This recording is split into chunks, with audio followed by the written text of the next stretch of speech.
જયકારબેનને હું વિનંતી કરીશ.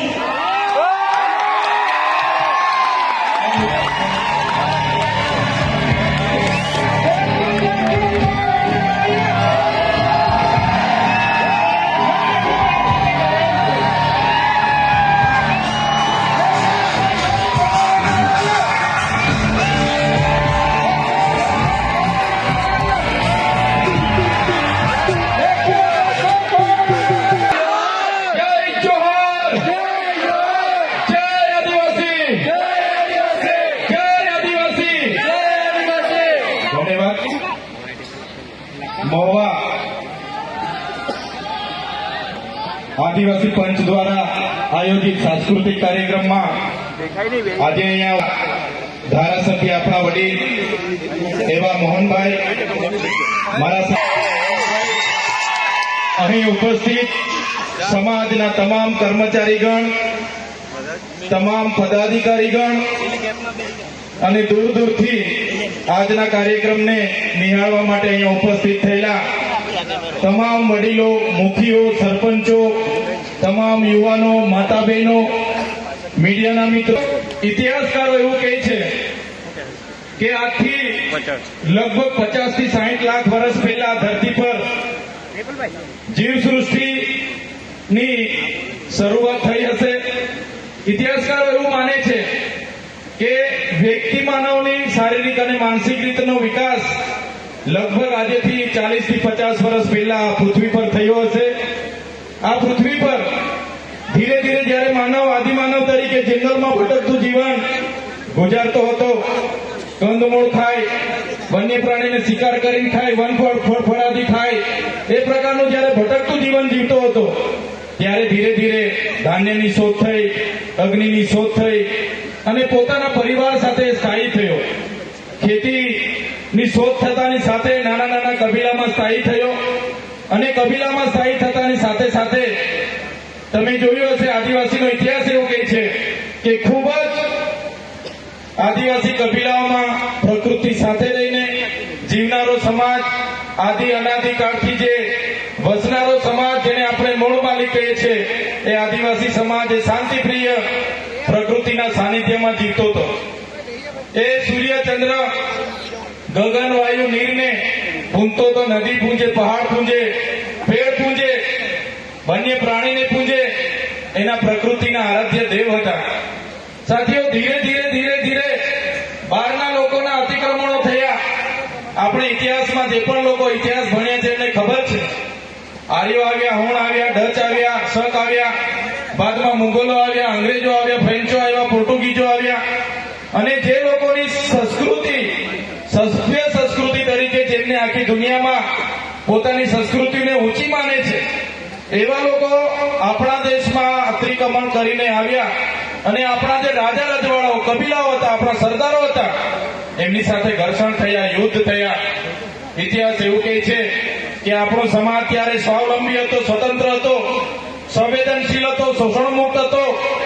એને કોઈ પણ આવે એને આગતા સ્વાગતા સાથે એમનું સ્વાગત કરતો હતો. પણ ધીરે ધીરે જ્યારે ખેતી અને સંપત્તિની શોધો થઈ અને સંપત્તિના લીધે બહારના લોકોએ આ ધરતીને સંપત્તિ માની, સ્ત્રીઓને સંપત્તિ માની અને એ સંપત્તિ મેળવવા માટેના યુદ્ધો થયા.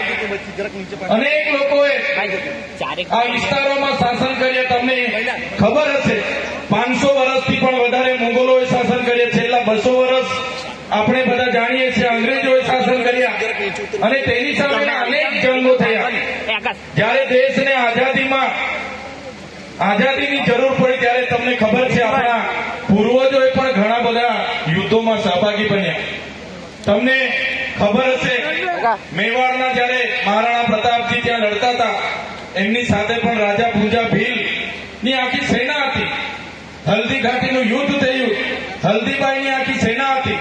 એ જ પ્રકારે મહારાષ્ટ્રમાં પણ આપણા પૂર્વજોએ જ્યારે ત્યાં પણ તેમના અધિકારો બચાવવા માટે ત્યાં ખૂબ મોટી લડાઈઓ થઈ. મધ્યપ્રદેશની વાત કરું, ત્યાંના ટાટિયા ભીલ, ત્યાંના બધા નાયકો, જે ઝલકારીબાઈ ઝાંસીની હતી, એ જ પ્રકારે ત્યાં પણ ઘણા લોકોએ આપણા વતી આપણા પૂર્વજોએ ઘણા ત્યાં યુદ્ધો કર્યા. તમને ખબર છે તે વખતે ઝારખંડ નહોતું, બિહાર હતું. બિહારમાં પણ ભગવાન બિરસા મુંડા હોય, ફૂલો ઝાલો હોય, સિંધુ કાનો હોય, બધા જ લોકોએ અંગ્રેજો સામે બંગ પોકાર 7 લોકોએ અંગ્રેજોની સામે લડતા લડતા શહીદી વહોરી. એ જ પ્રકારે પંચમહાલની ધરતી પર રૂપસિંહ નાયક, ભાગોરા નાયક એવા આપણા પૂર્વજોએ ત્યાં પણ અંગ્રેજોની ગુલામી નહીં સ્વીકારી, એમની સામેની લડતો લડી. એ પ્રકારના તો અનેક ઇતિહાસો છે. 1303માં 1315માં જયારે ડુંગરપુરના ડુંગરિયા ભીલ પણ શહીદી વહોરી, યુદ્ધ લડતા લડતા. એવા તો કેટલા, પાલ દડવાડાની વાત હોય, કેસરી સિંહની વાત હોય, ગુલામ મહારાજની વાત હોય, બધા જ લોકોએ આદિવાસી સ્વાયત્ત રીતે જીવે, સ્વતંત્ર રીતે જીવે, સ્વાવલંબન રીતે જીવે, પ્રકૃતિ સાથે રહીને જીવે, એના જળ જંગલ જમીન પરના અધિકારો આબાદિત રહે, એના માટે અનેક યુદ્ધો લડ્યા. અને યુદ્ધો બાદ આપણને સ્વતંત્રતા મળી, દેશ આઝાદ થયો. દેશમાં લોકશાહી ડબે સરકારો આવી. આદિવાસીને પણ હતું કે ભાઈ અંગ્રેજોની ગુલામીમાંથી તો આપણે આઝાદ થઈ ગયા, હવે આપણને બધું મળી જશે. પણ તમે જોઈ લો, આઝાદીના 78 વર્ષ થયા, આજે પણ જે શોષણ અંગ્રેજો વખતે થતું હતું આદિવાસીઓનું, એ જ શોષણ આજે પણ ચાલુ છે. ઉત્પીડન આજે ચાલુ છે, અસમાનતાની ભાવના આજે ચાલુ છે. આજે પણ આદિવાસીઓના જળ જંગલ જમીનો પરના અતિક્રમણો ચાલુ છે. આજે તમે જોયું હશે, ઇતિહાસ કહે છે કે આખા દેશમાં 8% આદિવાસીઓ છે. 8% આદિવાસીઓમાં 1,80,00,000 આદિવાસીઓ તો આજે એવા છે, એનો રિપોર્ટ એવો છે કે કોઈને ડેમમાંથી વિસ્થાપિત કરવામાં આવ્યા છે, કોઈને રોડોમાં વિસ્થાપિત કર્યા છે, કોઈને અભયારણ્યોમાં, કોઈને જંગલોમાંથી વિસ્થાપિત કર્યા છે, કોઈને કોરિડોરોમાંથી વિસ્થાપિત કર્યા છે, કોઈને જીએમડીસી માંથી વિસ્થાપિત કર્યા છે, કોઈને જીઆઈડીસી માંથી. આજે 1,80,00,000 આદિવાસીઓ દેશમાં ભટકે છે. આજે બસ્તરનું જંગલ ઉદ્યોગપતિઓને આપવામાં આવ્યું છે. આજે હસ્તેવનું જંગલ ઉદ્યોગપતિઓને આપી દેવામાં આવ્યું છે. આજે હૈદરાબાદનું જંગલ ઉદ્યોગપતિઓને આપી દેવામાં આવ્યું છે. સાથીઓ, આજે દેશનું જે લશ્કરનું કામ બોર્ડરની રક્ષા માટેનું હોય છે, એવી અડધું લશ્કર આજે દેશની અંદર આદિવાસી સામે લડે છે. આજે બસ્તરમાં આદિવાસી સામે કોણ છે? તો દેશનું લશ્કર છે. આજે છત્તીસગઢમાં આદિવાસીઓના એન્કાઉન્ટર કોણ કરે છે? તો દેશનું લશ્કર કરે છે. આજે ઝારખંડમાં આદિવાસીઓના એન્કાઉન્ટર કોણ કરે છે? આજે દેશનું લશ્કર કરે છે.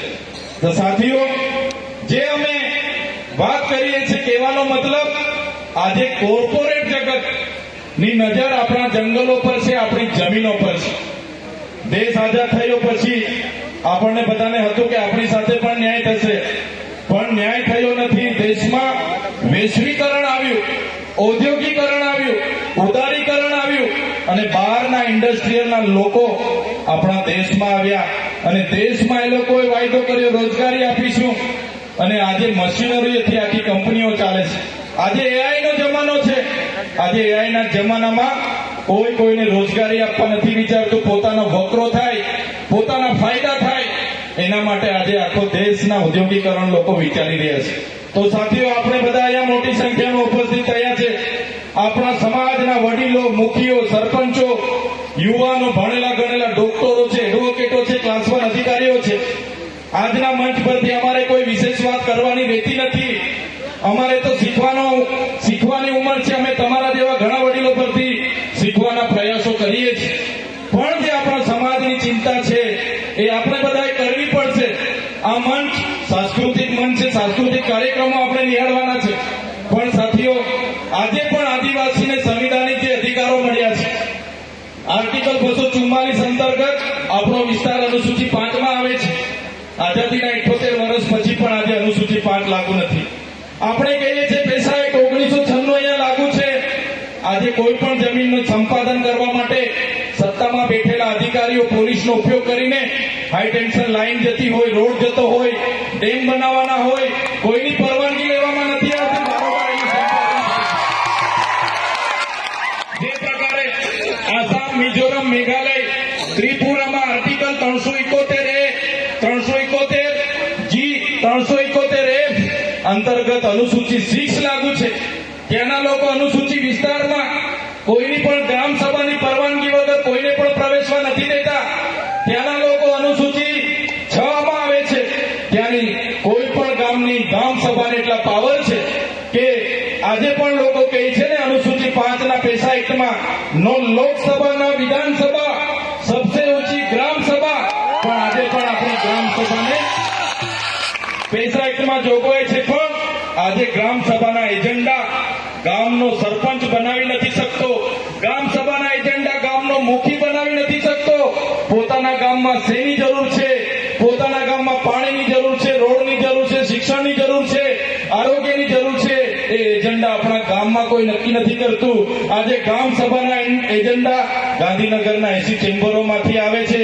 ત્યારે સાથીઓ, આ મંચ પરથી એટલી ચિંતા તો આપણે બધાએ કરવી પડશે કે આપણા સંવિધાનિક અધિકારો બચાવવા માટે, આપણા સાંસ્કૃતિક અધિકારો, આપણી સંસ્કૃતિ અને સામાજિક અધિકારો બચાવવા માટે પણ આપણે બધાએ આ પ્રકારના કાર્યક્રમો થકી જાગૃતતા લાવવી પડશે.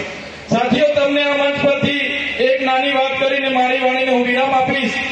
આપણા જે વ્યક્તિગત કાયદાઓ છે આદિવાસીઓના, એને બંધારણમાં પ્રાવધાન આપ્યું છે. આપણા જયપાલસિંહ મુંડાએ બંધારણ સભામાં એમની આક્રમકતાથી રજૂઆત કરી.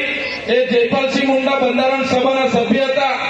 એમણે આદિવાસીઓ માટે પ્રાવધાન કર્યું અનુસૂચિ 5, અને એ અનુસૂચિ 5 અંતર્ગત સાથે સાથે એમણે વ્યક્તિગત કાયદાઓ માટે પણ ત્યાં એમણે રજૂઆત કરી અને આપણને વ્યક્તિગત પોતાના કાયદાઓ મળ્યા છે. આજે અનામતનું આર્ટિકલ 330 હોય, 330 માં આપણને શૈક્ષણિક અનામત મળ્યું છે. આજે આર્ટિકલ 332 માં આપણને રાજકીય અનામત મળ્યું છે. આજે અમારા જેવા લોકો ચૂંટાયા છે. આજે અમારા સાથી ધારાસભ્ય અનંતભાઈ હોય, આપણા વડીલ મોહનભાઈ હોય, તો અમે બધા રાજકીય અનામતની બેઠક પરથી ચૂંટાઈને આવીએ છીએ. જ્યાં સુધી સમાજ અમારી સાથે છે ત્યાં સુધી અમે ધારાસભ્ય છીએ. સાથીઓ, અમને કોઈ પણ પાર્ટી મેન્ડેટ આપી દેશે, અમે રિઝર્વ બેઠક પરથી ચૂંટણી લડવા માંગીએ, કોઈ પણ પાર્ટી અમને મેન્ડેટ આપી દે, પણ જો અમે જાતિનો દાખલો ના મૂકીએ તો અમારું ફોર્મ રદ થઈ જાય છે. એટલે જ આ મંચ પરથી કહેવા માંગીએ છીએ, આજે સમાજ છે તો અમે છે, અને સમાજ માટે અમે લડતા રહીશું. જ્યારે અમારા સમાજ માટે લડતા કદાચ અમારી પાર્ટીઓ અમને કહેશે કે તમે સમાજ માટે કેમ બોલો છો, તે દિવસે પાર્ટીના પાટિયા ઉતારીને મુકતા પણ અમને વાર નહીં. ત્યારે સાથીઓ, આ મંચ પરથી ઘણા વડીલો, ઘણા કર્મચારી ગણ બધા બેઠા છે.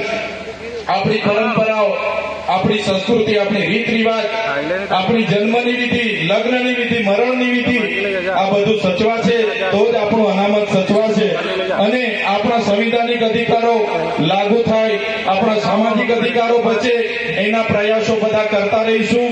અને આ કાર્યક્રમમાં આજે આવીને ખરેખર જે આપણને બધાને શીખવા મળે છે, આ મંચ પરથી હમણાં મોહનભાઈએ ઉપદેશો આપ્યા, સૂચનાઓ આપી, હમણાં આનંદભાઈ પણ કહે છે, ત્યારે બધાને હું કહેવા માંગુ છું, આ મંચ પરથી જે પણ વડીલો, જે પણ આગેવાનો, જે પણ સૂચનાઓ મળશે, ઉપદેશો મળશે, સંદેશા મળશે, બધા લેતા જજો. અને એ ઉપદેશો, એ સંદેશાઓને સાથે રાખીને આવનારા ભવિષ્યમાં આપણે બધા આગળ વધીશું. આપણે બધા આપણા સમાજમાં સારું શિક્ષણ અને જે ભણી ગણીને ગયા છે એમને સારી નોકરી મળે. આવનારા દિવસોમાં આપણો સમાજ પણ સમાનતાની ધારામાં આવે, આપણા લોકો વધુ ને વધુ આગળ જાય. ઉદ્યોગ મેળો હતો હમણાં ડોક્ટર પ્રદીપ સાહેબે રાખ્યો હતો, એવા બધા જ લોકોને કદાચ નોકરીઓ નહીં પણ મળે તો ઘણા લોકો વ્યવસાયિક ધંધાઓમાં પણ, ઉદ્યોગમાં પણ આગળ આવે. એ પ્રકારની વ્યવસ્થાઓ માટે આપણે બધા એક થઈને, પક્ષ, પાર્ટી, ધર્મ, સંપ્રદાય ભૂલીને, સંગઠનો ભૂલીને આપણા સમાજને કઈ રીતના આગળ લાવવાનું છે એ દિશા પર બધા આગળ વધતા રહીશું. આ જ વાત સાથે આજે મને અહીંયા આમંત્રિત કર્યા, અહીં આવ્યા, અમારું સ્વાગત કર્યું, સન્માન કર્યું અને આપ બધાએ અમને પ્રેમ આપ્યો, અમને શાંતિથી સાંભળ્યા બદલ બધાનો ખૂબ ખૂબ આભાર માનું છું. ધન્યવાદ.